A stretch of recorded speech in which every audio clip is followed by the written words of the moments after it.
Parasara YouTube channel நேயர்கள் அனைவருக்கும் வணக்கம். பரமத்தி வேலுடன் சந்திரன் பேசுகிறேன். பராசர ஜோதிடன் மணிமன்றம் குழுவின் சார்பாக ராமேஸ்வரத்திலிருந்து காசி, திரிவேணி சங்கமம், அயோத்தி, கயா இந்த மாதிரி ஒரு புண்ணிய ஸ்தலங்களுக்கு இந்த ஐப்பசி மாதம் 22/10/2025 அன்று ராமேஸ்வரத்திலிருந்து சிறப்பான ஒரு ஹோமத்தை முடித்து காசி பயணத்தை மேற்கொண்டு 29ஆம் தேதி சென்னையில் இறங்கினோம். சிறப்பான ஒரு தரிசனங்கள், அனைத்து புண்ணிய நதியில் குளிக்கக்கூடிய ஒரு பாக்கியம் கிடைத்தது. அதே மாதிரி பிண்ட தர்ப்பணம் கொடுக்குறவங்க, காசியில் கொடுத்தவங்க, கயாவில் கொடுத்தவங்க, இந்த மாதிரி ஒரு அற்புதமான நிகழ்வை எல்லாம் இந்த பராசர யூடியூப் சேனல் வழியாக பராசர ஜோதிட மணிமன்ற குழு சார்பாக நாங்கள் பயணித்த ஒரு நிகழ்வை எல்லாம் இந்த யூடியூப் சேனல் வழியாக அனைத்துமே பதிவு செய்திருக்கிறேன். அனைவரும் பார்த்து தங்களோட கருத்தையும் தங்களோட கமெண்டையும் தங்களோட லைக் சப்ஸ்கிரைப்ஸையும் மறக்காமல் பண்ணுங்கள் நண்பர்களே. நன்றி, வணக்கம். வாழ்க வளமுடன். பரமத்தி வேலுடன் சந்திரன். மணிமேகலை எடுத்தோடனே சொல்லிட்டாப்புல 4-8-12. அது உண்மை. 4-8-12ங்கிறது யதார்த்தமான உண்மைதான். நம்மள பண்ற மிகப்பெரிய ஒரு அந்த தவறுன்னு சொல்றதா, இல்ல அறியாமைன்னு சொல்றதா, இல்ல தெரியல அவங்க கத்துக்கிட்ட விதம் சொல்றதில்ல. 12ன்னா உடனே இழப்பு, விரயம் இதைத்தான் நினைக்கிறாங்க. 8 அப்படித்தான் மறைவு அப்படின்னு நினைக்கிறாங்க. இப்ப 4 மாத்திரம் ஏன் சுகம்னு சொல்றாங்க, அதுலயும் அழிவுன்னு சொல்லிட்டு போக வேண்டியதானே. அப்படி அல்ல. மரணம் என்பது மனிதனின் அடுத்த கட்ட நிலை. டிரான்ஸ்பர் ஆஃப் த பாடி, ஆத்மா. அதான் நம்ம சொல்லணும். இந்த ஒரு ஆத்மா டிரான்ஸ்பர் ஆகுது. அது எந்த அளவுக்கு டிரான்ஸ்பர் ஆகுது, எந்த நிலைக்கு தள்ளப்படுகிறது, மறுபடியும் ஒரு மனித ஆத்மாவாக நுழைகிறதா, இல்ல மிருகத்தின் ஆத்மாவாக நுழைகிறதா, இல்லை புழு பூச்சிகளின் ஆத்மாவாக நுழைகிறதா, இல்லை உடலில் நுழைகிறதா, இல்லை மரம் செடி கொடிகளின் தன்மையில் உருவத்தில் இடம் மாறுகிறதா என்பதை நாம் உணரணும். மாறுதல் என்பது உட்பட்ட ஒன்றுதான், அதில் மாற்று கருத்து இல்லை. இதை நாம் செய்யக்கூடிய விதம் என்று ஒன்று இருக்கிறது. அதற்கு ஏற்பத்தான் அவர்களுக்கு இதைத்தான் நாம் கர்ம வினை என்கிறோம். கர்மா என்றால் வினை பயன். நீ எது செய்துவிட்டு வந்தாயோ அதை அனுபவிக்கத்தான் உனக்கு பிறவி. அது நீ மனிதனாக பிறந்தாலும் சரி, மிருகமாக பிறந்தாலும் சரி. 4ஆம் பாவம் என்பது குலதெய்வம். உண்மையில 4ஆம் பாவம் தான் குலதெய்வம். 5ஆம் பாவம் குலதெய்வத்தின் சாநித்தியம். ஆனா நம்ம 5ஆம் பாவத்துக்கு குலதெய்வம் சொல்லிட்டு இருக்கோம். 5ஆம் பாவம் பூர்வ புண்ணியம். முன்ஜென்மையில் நாம் செய்த வினைகளை எடுத்து சொல்லக்கூடிய தன்மை 5ஆம் பாவம். இதுல இப்ப என்ன அப்படின்னு சொன்னா, நான் பல தடவை சொன்ன விஷயம்தான். இப்போ ஒரு அரச மரத்தை எடுத்துக்கிட்டா, அரச மரத்தை நம்ம வணங்கும் போது சொல்லக்கூடிய ஒரு மந்திரம், மூல்யதோ பிரம்ம ரூபாய மத்தியதோ விஷ்ணு ரூபினே அக்ருத சிவஸ்வரூப விருட்சராஜாய நமோ நமக. மூல்யம் பிரம்மா, திரிவேணி சங்கமம். மத்யோ விஷ்ணு, சிவன் அங்கு சுடலையாண்டியாக இருக்கக்கூடிய இடம். அக்கிரத சிவஸ்வரூபம் நான் சொல்றோம், ஆனா அங்கு விஷ்ணுவோட பாதம் அங்கு இருக்கிறது. இதுல சிவன் விஷ்ணு அப்படிங்கிற தன்மை எல்லாம் நாம் வகுத்துக்கிட்டது. ஒரு மந்திரம் உண்டு, சிவாய விஷ்ணு ரூபாய சிவரூபாய விஷ்ணுவே சிவச ஹிருதயம் விஷ்ணு விஷ்ணுக்கு ஹிருதயம் சிவ. இதுக்கு அர்த்தம் என்ன அப்படின்னு சொன்னா, உருவம் சிவனா இருந்தால் அவருடைய ஆத்மா விஷ்ணு, உருவம் விஷ்ணுவாக இருந்தால் அவருடைய ஆத்மா சிவன். இதைத்தான் ஹரியும் சிவனும் ஒண்ணு அப்படின்னு சொல்லி எளிமையா சொல்லிட்டு போயிட்டாங்க நம்ம இதுல. இப்ப அந்த வகையில பார்க்கும் பொழுது முதல்ல நாம புனிதப்படுத்திக்கணும். அந்த புனிதப்படுத்தப்பட்ட அந்த சுகத்தை நாம் அனுபவிக்க வேண்டும். அந்த சுகத்தை தரக்கூடிய இடம் 4ஆம் பாவம். ஒரு தாயின் மடியில் தலை வைத்து படுத்தால் துயரங்கள் தெரிவதில்லை.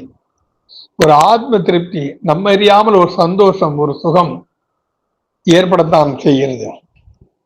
அப்படிப்பட்ட ஒரு சுகத்தை தரக்கூடியவர் இருவர்.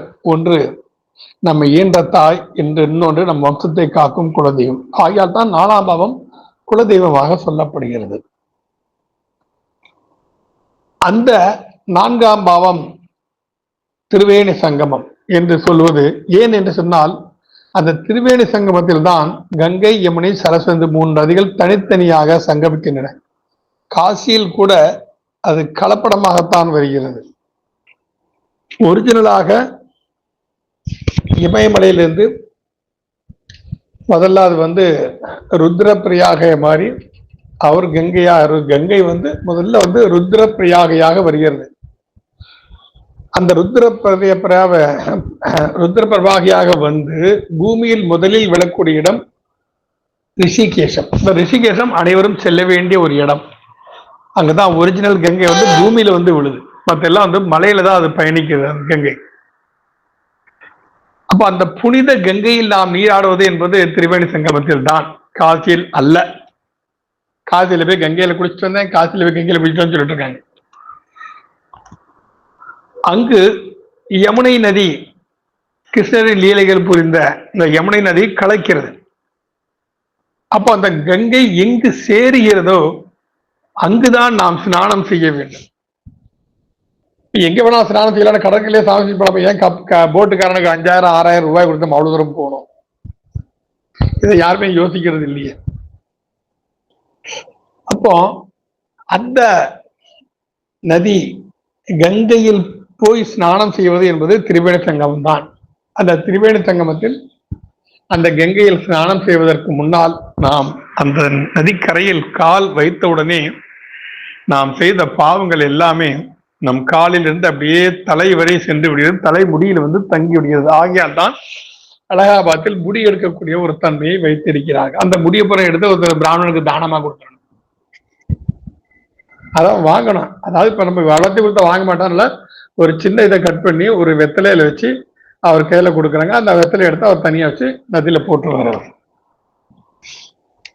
இதைத்தான் வந்து காசியில் திரிவேணி சங்கமத்தில் முண்டம் என்று சொன்னால், வேணியில் முண்டம், பிரயாகையில் முண்டம். நாங்க அப்ப அந்த பாவத்தை பூரா நம்ம கழிச்சு நம்மை புனிதப்படுத்தக்கூடிய ஒரு சுகானுபவமான ஒரு இடம்தான் திரிவேணி சங்கமம். இந்த வேணி தானம் என்று சொல்லக்கூடியது, இந்த முடியை நம்ம காணிக்கையா கொடுக்கறது தான் வேணி தானம். 2 இடம் தான், ஒன்று குலதெய்வம் கோயில், இன்னொன்று வந்து அலகாபாத் நதிக்கரை. இங்கதான் வந்து முடியை வந்து நம்ம தானம் செய்யணும். இப்போ அந்த சுகமா அதை அனுபவிச்சுட்டு நம்மை நாம் புனிதப்படுத்திக் கொள்ள நிகழ்ச்சி தான் திரிவேணி சங்கமம். அப்ப நம்ம புனிதப்பட்டாலே நமக்கு ஒரு இன்பமயமான ஒரு தன்மை நமக்கு மனதில் ஏற்படும். அப்பா, என் பாவங்கள் எல்லாம் தீர்ந்து விட்டது, இனி நான் புனிதமாக இருக்கிறேன் என்று அந்த தன்மையோடு தான் நாம் காசிக்கு செல்ல வேண்டும். அடுத்த பதிவு காசி.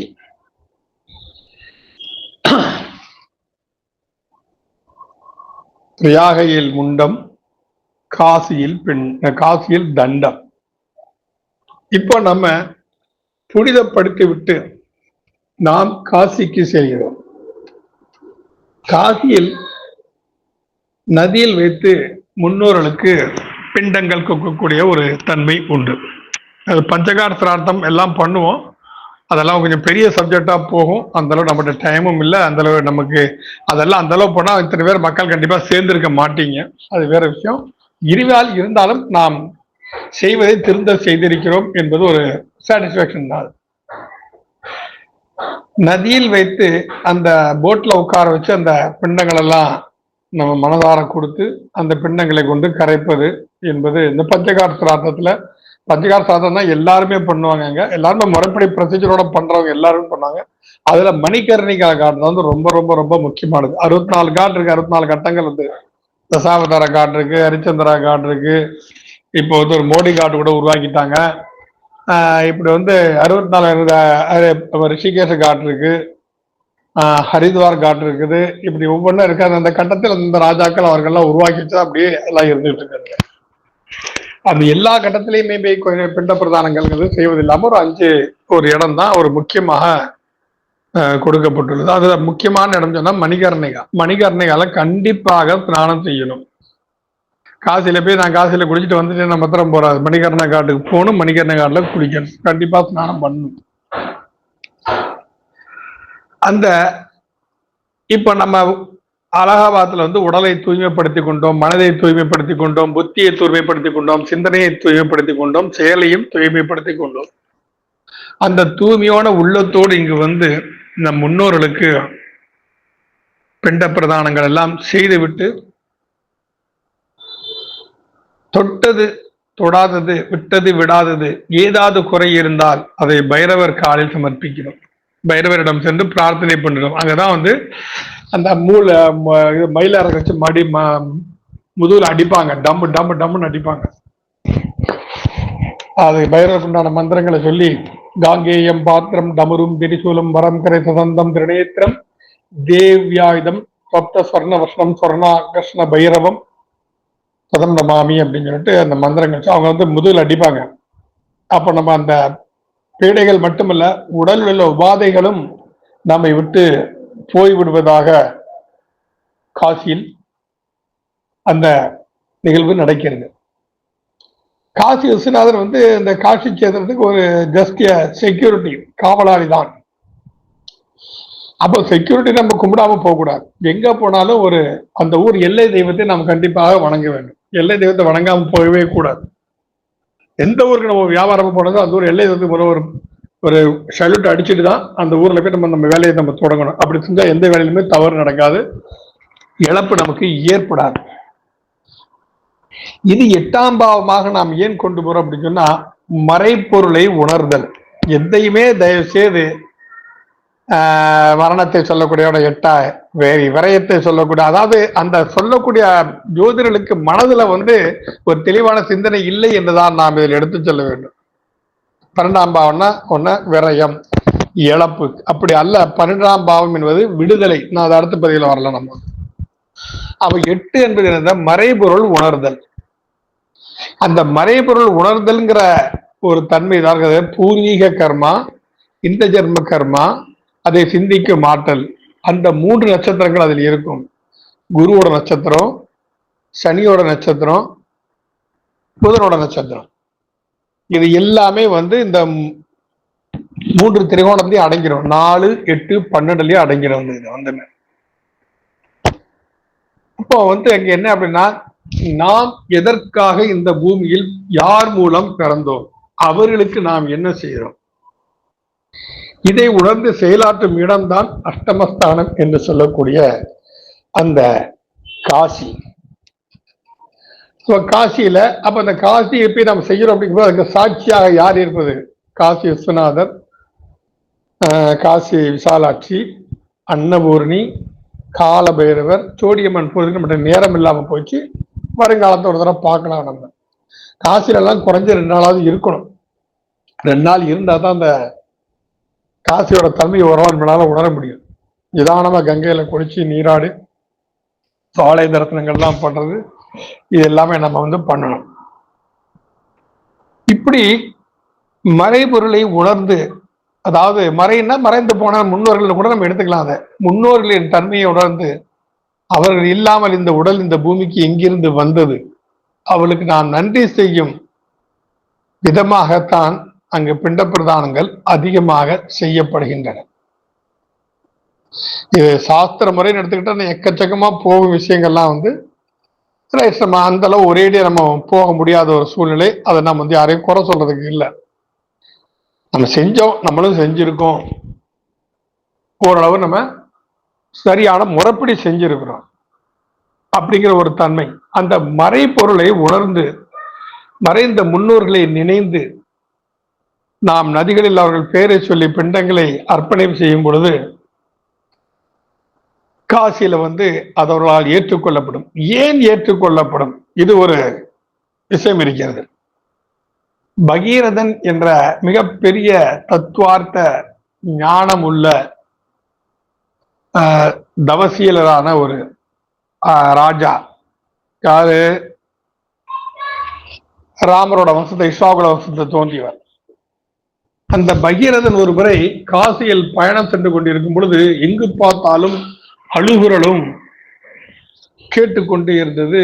திடுக்கிட்டு போனான் பகீரதன். எதற்காக இந்த அழுகுரல் வருகிறது, எங்கிருந்து வருகிறது என்று சிறிது நேரம் ஒரு இடத்தில் அமர்ந்து தியானத்தில் ஆழ்ந்து உண்மையை உணர துவங்கினான். இங்க என்ன நடந்திருக்கு, இந்த இடத்துல ஏன் இந்த அழுகுரல் இவ்வளவு வருகிறது, எனக்கு யாராவது பிண்டம் கொடுக்க மாட்டாங்களா அப்படின்னு ஏங்கக்கூடிய சத்த மாதிரி தெரியுது தான் பார்க்கும் பொழுது அவருடைய பல ஜென்ம, பல வருட, பல காலமாக வாழ்ந்த முன்னோர்களின் ஆத்மாக்கள் முக்தி அடையாமல் தவித்துக் கொண்டிருப்பதை பகீரதன் உணர்ந்தான். திடுக்கிட்டு போனான். என்னுடைய முன்னோர்கள் தவசீலர்கள் ஆயிற்று, அவர்களுக்கு ஏறுத நிலைமை இருந்தாலும் சத்திரர்கள் அல்லவா, சத்திரர் இருந்தாலே என்ன, அவருக்கு கொலை செய்யும் எண்ணம் வந்து விடுகிறது. யுத்தம், யுத்த தர்மம், அவங்க தர்மத்துக்காக அவங்க யுத்தம் பண்றது, ஒருத்தனை கொள்றது, நாட்டை காக்குறது, நாட்டை பாதுகாக்கணுங்கிறதுக்காக நாட்டுக்குள்ள மக்களுக்கு தொந்தரவு கொடுக்கக்கூடிய விலங்குகளை அழிப்பது, இதெல்லாம் அவங்க தர்மம் தான். இருந்தாலும் அவை ஒரு தோஷமாக, இந்த தோஷத்தை எல்லாம் தீர்க்க வேண்டியது கடைசி காலகட்டம். அதை யாரும் செய்வதில்லை. இந்த தள்ளாத வயதுன்னு சொல்றோமே, ஏன் தெரியுமா? 60 வயசுக்கு மேலேயே ஆசைகளை தள்ளாம இருக்கனாலதான் தள்ளாத வயது. ஒரு பையன் ஓரளவுக்கு வந்துட்டான், வளர்ந்துட்டான், நம்ம பேர பேத்தியில பார்த்தாச்சு, ரைட்டு, சிவாய நம்ம வந்து சிந்தித்து இருப்பவருக்கு அபாயம் ஒரு நாளும் இல்லை ஐயனேன்றி ஒரு ஓரத்துல உட்கார்ந்து நம்ம பாட்டுக்கு இறைவன் நடத்தமாக உயிரை விட்டுறணும். ஆனா நம்மகிட்ட ஆசையை தள்ள மாட்டேங்குது, ஆசையை அடங்க முடியல. நம்ம எத்தனை வயசு ஆனாலும் சரி, என் பேரன் கூட கொஞ்சணும், கொள்ளு பேரன் கூட கொஞ்சணும், லக்ஸரி லைஃப் வாழணும், இந்த ஆசைகளை நாம் தள்ளாமல் இருப்பதால் தான் அதற்கு தள்ளாத வயதுன்னு பேரு. அப்போ அந்த முன்னோர்களின் சுவேத ஆத்மாக்கள் பூதாத்மாக்காக அலறி கொண்டிருப்பதை கண்டு திடுக்கிட்டான் பகீரதன். உடனே பார்த்தான், இது சரி வராது. அப்ப இவர்களுக்கு எல்லாத்தையும் முக்தி எப்படி கொடுக்கிறது? பிரம்மனை நோக்கி கடும் தவம் புரிந்தான். பிரம்மா பிரத்யட்சமானார். பகீரதா, உன் மரத்திற்கு மிஞ்சினேன், உனக்கு என்ன வேண்டும் கேள். எனது முன்னோர்கள் இந்த மாதிரி முக்தி அடையாமல் தவித்துக் கொண்டிருக்கிறார்களே, அவர்களுக்கு என்ன வழி என்று கேட்க பிரம்மன் கூறுகிறார், ஆகாயத்தில் விஷ்ணுவின் பாதத்தை வருடிக் கொண்டிருக்கும் கங்கை நீர் பூமிக்கு வர வேண்டும். அந்த பூமி நீர் இந்த இடத்தின் நிலத்தில் பாய்ந்து அது இவர்கள் ஆத்மாவின் மூலம் ஆத்மாவை பரிசுத்தப்பட்டு அவர்களுக்கு முக்தி கிடைக்கும் என்று பிரம்மா கூறுகிறார். அவ்வாறு பிரம்மனா, ஏன் அதற்கு தாமதம், அந்த கங்கையை இங்கு வரவழையுங்கள் என்று பிரம்மாவை நோக்கி கேட்க பிரம்மா கூறுகிறார், அது சக்தி எனக்கு இல்லை, அது சிவபெருமான் ஒருவராலேயே முடியும். அதனால் நீ சிவனை நோக்கி கடும் தவம் புரிய வேண்டும். அவ்வாறு தவம் புரிந்தால் சிவன் மனமிறங்கி கங்கை பூமிக்கு நிச்சயமாக வரவழைப்பார் என்று பிரம்மா கூறி மறைந்து விடுகிறார். அவ்வாறு பிரம்மா மறைந்த பிறகு சிவனை நோக்கி ஒத்த காலில கடும் தவம் புரிகிறான் பகீரதன். அந்த முயற்சியை தான் பகீரத பிரயத்தனம்னு நாம் எல்லாமே சொல்லிட்டு இருக்கோம். அந்த பகீரதனின் முயற்சியினால் சிவன் தோன்றி என்ன வர வேண்டும் கேள் என்று சொல்ல, இந்த மாதிரி ஒரு சூழ்நிலை, முன்னோரெல்லாம் முக்தி கிடைக்காம இருக்கு. இந்த காசி கேத்தத்தை எல்லாரும் உட்கார்ந்து இருக்காங்க, தவிக்கிறாங்க, என்ன பார்த்து என்ன முக்தி கொடுன்னு கேட்கிறாங்க. அந்த ஆத்மாவை புனிதப்படுத்தணும்னா அவங்களுக்கு பிண்ட பிரதானங்கள் செய்து அதில் நான் நதியை கரைக்க வேண்டும். அந்த நதி நீர் கங்கையாகத்தான் இருக்க வேண்டும். கங்கை மட்டுமே அனைத்தரையும் பொதுமைப்படுத்தக்கூடியது. ஆகையால் கங்கை பூமிக்கு வர வேண்டும் என்று கேட்க சிவபெருமான் சிரித்து கொண்ட, சரி அவ்வளவுதானே, வரவழைச்சிரும், உன் மூலம் ஒரு நல்லது நடந்தால் நன்மையே அப்படின்னு நினைச்சுக்கிட்டு ஆகாயத்தை பார்த்து, ஹே ஆகாய கங்கை, நீ பூமிக்கு வாழ்ந்து அழைக்க, அந்த கங்கை, நான் சொர்க்கத்தில் தங்க பாதங்களை வருடி கொண்டிருக்கிறேன் மகாவிஷ்ணு, என்னை பூமிக்கு போச்சுனால் நான் எவ்வாறு பூமியில் நான் போவது, எனக்கு போக மனம் இல்லை என்று கங்கை சொல்கிறார். மகாவிஷ்ணு எச்சரிக்கிறார், சிவன் இட்ட கட்டளையை மீறுபவர்கள் இந்த பிரபஞ்சத்தில் இருக்க முடியாது. அது எந்த இடமா இருந்தாலும் சரி. அவர்தான் வீரபத்ரனாக பைரவனாக கொடூரமாக தன்னை மாற்றிக்கொண்டு அவர் பழிவாங்க துவங்கிவிட்டால் அதை தடுக்கும் சக்தி இந்த பிரபஞ்சத்தில் யாருக்கும் கிடையாது. கங்கைக்கு கொஞ்சம் கோபம் வருது, என்னதானே பூமிக்கு கூப்பிடுறீங்க, நான் வர்ற வேகத்தை இந்த பூமியை அழிஞ்சு போகட்டும் அப்படின்னு சொல்லிட்டு ரொம்ப வேகமாக ஆர்ப்பரிச்சு பூமியை நோக்கி பாய்கிறாள். அவ்வாறு அவள் பாய்வதுதான் ருத்ரப்பிரயாகை என்று அழைக்கப்படுகிறது. இமாச்சல பிரதேசத்தில் இன்னும் இருக்குது.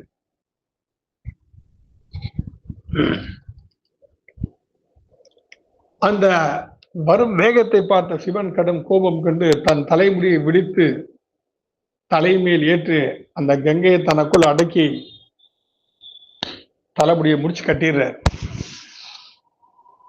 கங்கை திக்குமுக்காடி போனால் தன் தவறை உணர்ந்து, சுவாமி என்னை மன்னித்து விடுங்கள், நான் மகாவிஷ்ணுவை விட்டு பிரிய வேண்டி இருக்கிறதே என்ற வருத்தத்தில் இவ்வாறு செய்து விட்டேன், என்னை மன்னித்து விடுங்கள் கங்கையும் பிரார்த்தனை பண்ண, பகீரதனும் எம்பெருமானே சிவனே, நான் அந்த பூமிக்கு தான் வர சொல்லி நீங்க உங்க தலைக்குள்ளேயே அடக்கிட்டீங்க அப்படின்னு சொன்னா அப்புறம் நான் என்னுடைய தவத்துக்கு பலனே இல்லாம போயிருமேங்கும் போது சிவபெருமான் என்ன செய்யறாரு, ஒரே ஒரு முடியை மாத்திரம் அவுத்து விடுறார். அந்த முடி வழியாக வெளிவந்த நீர் தான் இன்று பிரபாவமாக காசியில் ஓடிக்கொண்டிருக்கிறது. அந்த கங்கை முதலில் வந்து இலக்குடம் ரிஷிகேசம். அது ருத்ர பிரயாகையாக இருந்து ஸ்ரீஹரி ரிஷிகேசத்தில் வந்து பூமியில் வந்து கங்கையாக பாவித்து அமைதியான நதியாக ஓடிக்கொண்டிருக்கிறது காசியில். அந்த கங்கை நீர் பட்டு அனைவரின் ஆத்மாவும் அங்கு புனிதப்படுத்தப்படுகிறது. ஆகையால் தான் கங்கையில் பிண்டங்கள் வைத்து கங்கையில் கரைப்பதால் அவர்களோட முக்தி அவர்களுக்கு கிடைக்கும் என்பது ஒரு ஐதீகமாக இருக்கிறது. இது அனைத்துமே மறைபொருளாக உணர்த்தப்படக்கூடியது. அதாவது முடிந்து போனவர்களுக்காக பிண்ட பிரதானங்கள் வைத்து அவர்களுக்கு கங்கை நீரில் சமர்ப்பணம் செய்வது என்பது, முடிந்து போன என்பது மறைந்து போன என்பது 8ஆம் பாவமாக நாம் இங்கு எடுத்துக்கொள்ளலாம். அந்த கங்கை நீர் ஒரு நாள் நிச்சயமாக பூமியை விட்டு அது வெளியேறும். கண்டிப்பாக பூமியை விட்டு கங்கை போய்விடும். அப்பொழுதுதான் வந்து அழிவுங்கிறது நிர்ணயிக்கப்பட்டு மகாவிஷ்ணு மீண்டும் கல்கி அவதாரம் எடுக்கக்கூடிய ஒரு காலகட்டமாக அது கண்டிப்பாக நிகழும். இது நடக்கும், கண்டிப்பாக நடக்கும். கங்கை பூமியை விட்டு போகக்கூடிய காலம் கண்டிப்பாக வரும்.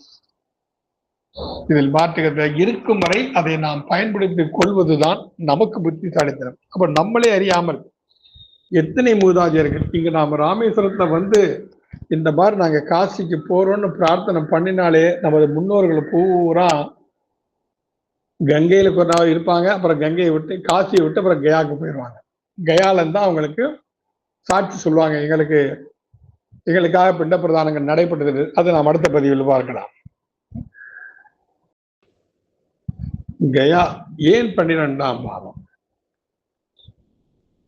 முதலில் அலகாபாத்தில் புனிதப்பட்டு காசியில் அதன் மறைபொருளாக இருந்த தன்மையை உணர்ந்து அதற்கு செய்ய வேண்டிய ஈமைக்கிரிகளை செய்த பிறகு கயாவில் தான் அவர்களுக்கு விடுதலை கிடைக்கிறது.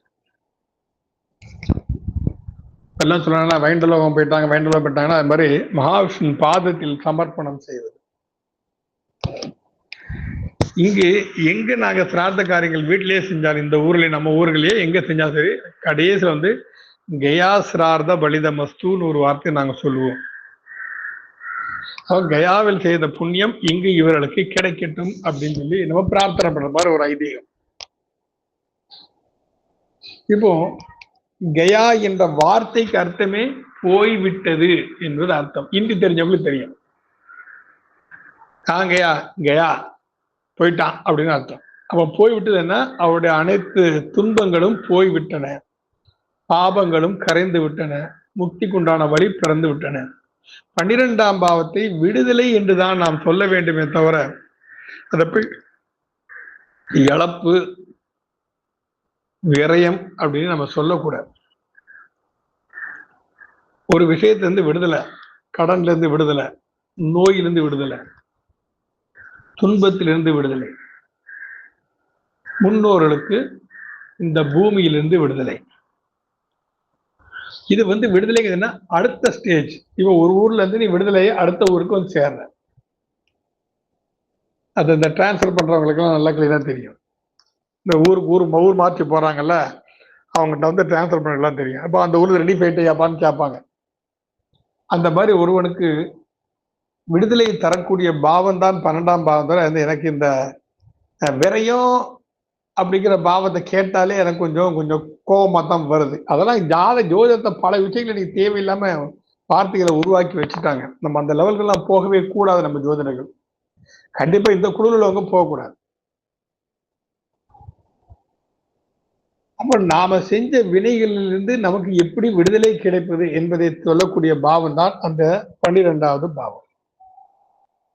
இந்த 12ஆம் பாவத்திலிருந்து கயான்னு எடுத்துக்கிட்டோம்னா, கயா வந்து மிகப்பெரிய ஒரு புண்ணிய கஷேத்திரம். கயாசுரன் என்ற ஒரு அரக்கன் அந்த கயாவை ஆண்டு கொண்டு வந்தான்.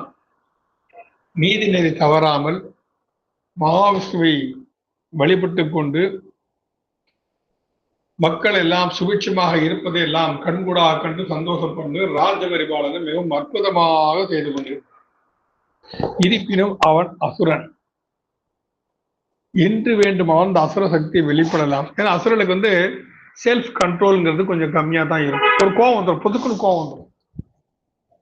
அப்ப அந்த கோபத்தினால் ஏதாவது விளைவுகள் வந்துடக்கூடாது. அப்ப அந்த கயாசுரனை நாம் சாந்தப்படுத்த வேண்டும் என்று சொன்னால் என்ன செய்வது அப்படின்னு ஒரு பேச்சு வரும்போதுதான் அவன் மிகப்பெரிய விஷ்ணு பக்தன்.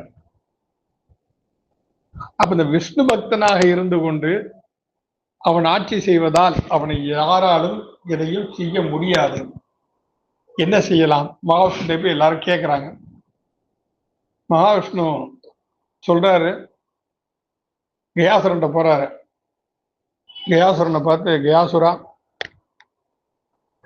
யாகங்கள் செய்வதற்கு எனக்கு ஒரு நல்ல இடம் தேவை என்று கேட்க, என்ன ஸ்ரீமன் நாராயணா, தாங்கள் என்னிடம் கேட்கலாமா? தாங்களின் தெய்வமாகிவிட்டது, தங்களுக்கு இல்லாததா? இது அனைத்துமே தங்களுடையது தானே? இல்லை இல்லை, இது இன்று உன் ராஜ்ய பரிபாலத்திற்கு உன்னோட கட்டளை உன்னுடைய கண்காணிப்பில் இருப்பதால் உன்னது அனுமதி இன்று நான் எவ்வாறு பெற முடியும்? சரி அப்படின்னா ரைட், எந்த இடம் வேணுமோ அந்த இடத்த நீங்க எடுத்துக்க.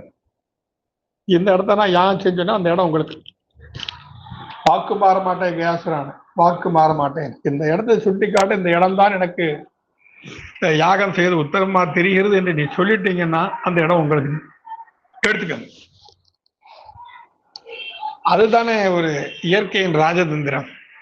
எல்லாரும் சுத்தி பார்த்து விட்டு, கயாசுரா, நான் யாகம் செய்ய தகுந்த இடம் இந்த பூமியில் இல்லை, ஏன் அவ்வாறு குறிவிட்டீர்கள்?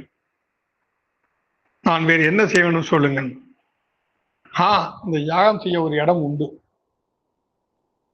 அப்படி என்றால் தயங்காமல் கேளுங்கள், உடனே தருகிறேன். நான் மறுக்க மாட்டேன், மறுக்க மாட்டேன். உனது மேனி அப்படிங்கிற அப்படிங்கணும்னா கயாசுரன் புரிஞ்சுக்கிறார்.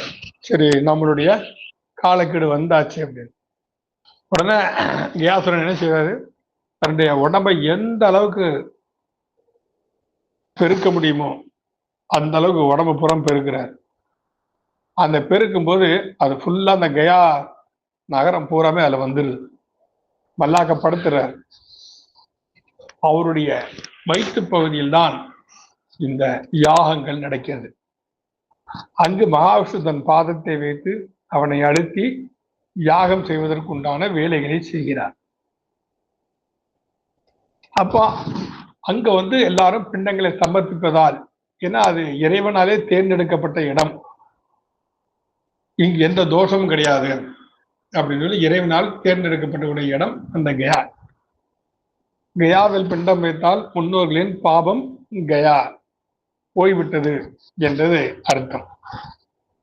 அந்த அர்த்தத்தில் அங்கு வந்து இன்னும் கயாசுரன் படுத்துக் கொண்டு இருக்கிறான். அவன் மீது யாகங்கள் ஹோமங்கள் நடக்கின்றன. எந்த கயாசுரன் எழுகிறானோ அன்று உலகம் அழிஞ்சிரும்னு ஒரு கதை உண்டு. அது என்னைக்கு களிமுத்து தான் அன்னைக்கு நடக்கும் எல்லாமே. இவர் கல்கியாவை தான் எடுப்பாரு. கயாசுரன் எந்திரிச்சு உட்காந்துருவான். உட்காந்து என்ன இவ்வளவு பாவங்களா அந்த பூமியில நடக்குதுன்ட்டு எல்லாத்தையும் அடிச்சு போய்கிட்டே இருப்பான். நீரால் அழியும்னு சொல்லுவாங்க. எல்லாம் ஏதோ ஒண்ணு வச்சுக்கோங்களேன், அழிவுங்கிறது வரக்கூடிய ஒரு காலகட்டங்கள் தான். அப்ப அதுதான் 12வது பாவம். அந்த 12ஆம் பாவம் மனிதனுக்கு அடுத்த நிலைக்கு கொண்டு செல்லக்கூடிய ஒரு தன்மை. மரணம் என்பது மனிதன் அடுத்த நிலை. நீ இந்த ஜென்மத்தில் அன்பு பாசத்தோடு பெரியவர்களை மதித்து மற்றவர்களை மதித்து நடந்து கொண்டு இருந்தாயானால் அது மறுபடியும் உனது ஜீவாத்மா புண்ணிய ஆத்மாவாக மாறும். அதை விடுத்து யாருக்கிட்டையும் சண்டை சச்சரவுல போட்டுக்கிட்டு பொய்ய சொல்லிக்கிட்டு தனக்கு கீழே உள்ளவங்களை பூரா மதிக்காம அவர்களை ஏளனம் செய்து கொண்டு அவர்களை திட்டிக் கொண்டு அவர்களை வசைபாடி கொண்டு அவர்களை மட்டம் தட்டி கொண்டு இப்படியெல்லாம் நம்ம வாழ்ந்தோம்னா அடுத்த பிறவி நமக்கு இதுக்கு கீழ் பிறவியா நம்ம கண்டிப்பாக போகும். இதுதான் ஊழ்வினை குற்றம் என்று சொல்வேன். இந்த வினை பயனைத்தான் கர்மா என்று பொதுவாக நாம் எல்லாரும் சொல்லிக் கொண்டு இருக்கிறோம். அப்படி அங்கு கயாவில் வந்து அந்த தர்மக்ஷேத்திரத்தில் வந்து பிண்ட பிரதானங்கள் செய்து விஷ்ணு பாதம், பல்குனி நதி, அக்ஷயவடம் அதுக்குண்டான கதைகளை நம்ம ஏற்கனவே பார்த்துட்டோம். திரும்ப சொல்லி நேரத்தை வீணாக்க வேண்டாம். இந்த இடங்கள்ல அந்த பிண்டங்களை எல்லாம் விசர்ஜனை செய்து அங்கு உள்ள ஐயர்கள் வந்து புண்ணியங்கள் கிடைத்து விட்டன, பெண்ணோர்கள் திருப்தியாக இருக்கிறார்கள் என்று அவர்கள் வாயால் சொன்ன பிறகு நாம் நமது சாப்பாடெல்லாம் சாப்பிட்டு நம்ம வந்து கிளம்பிடுவோம். இப்போ கயாசிராதம் அப்படிங்கிறது கடைசியில் செய்யக்கூடியது. அது 12ஆம் பாவம். 12ஆம் பாவத்துக்கு அப்புறம் அவனுடைய மேல்நிலை, அடுத்த நிலை. அப்ப என்ன, இந்த 3 இடங்களே செஞ்சப்பட்ட ஒரு கர்மகாரியினால் ஒரு மனிதன் புனிதப்படுத்தப்படுகிறான். அந்த புனிதப்படுத்தப்பட்ட பிறகு அவன் திரும்பவும் மற்றும் பாவ காரியங்களை செய்யாமல் இருந்தால் அவனுக்கு நிச்சயம் நல்வழி கற்கதி கண்டிப்பாக கிடைக்கும். மீண்டும் நம்ம செஞ்ச விட்டதெல்லாம் மறுபடியும் திரும்ப வந்து நம்ம தான் காயப்படும் எல்லா பாவம் போயிடுச்சுன்னு சொல்லிட்டு மறுபடியும் வந்து நம்ம செய்யக்கூடாத தவறுகளை செய்வது, மது அருந்துவது, பிறர் மனை நோக்குதல், பெண்ணோடு உல்லாசமாக இருந்துவது, இது எல்லா தவறையும் நம்ம செஞ்சுட்டு இருந்தோம் அப்படின்னு சொன்னா அது தண்டனையாகத்தான் மாறும். ஆக இந்த 12ஆம் இடம் என்பது கயா. அந்த 12ஆம் பாவத்தோட நமது வாழ்க்கையும் கயா முடிஞ்சது. அடுத்து நாம் புனிதப்பட்டு அதற்கு பிறகு நாம் இன்னும் நல்லவனாக வாழ வேண்டும் என்ற ஒரு தன்மை இருக்கிறவங்களுக்கு தான் இந்த மாதிரி கதைகள் எல்லாம். அதாவது நம்ம யோசிக்கணும், செஞ்சோட மாத்திரம் போறாது, செஞ்சதை வந்து ஃபாலோ பண்ணணும். ஆக 12ஆம் பாவம் என்பது கயாவை குறிக்கிறது.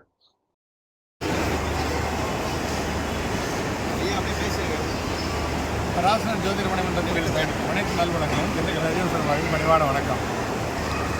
கடந்த 22/10/2025 புதன்கிழமை ராமேஸ்வரத்திலிருந்து காசி நோக்கி பயணம் செய்த அனைத்து நல்வுள்ளங்களுக்கும் சிவனடியார்களுக்கும் மிகுந்த என்னுடன் ஒத்துழைப்பு கொடுத்த அனைவருக்குமே நான் என்னோட மனமார்ந்த நன்றியை தெரிவித்துக் கொள்கிறேன். இந்த யாத்திரை, ஒரு வார யாத்திரை மிகவும் சிறப்பாக அமைந்தது.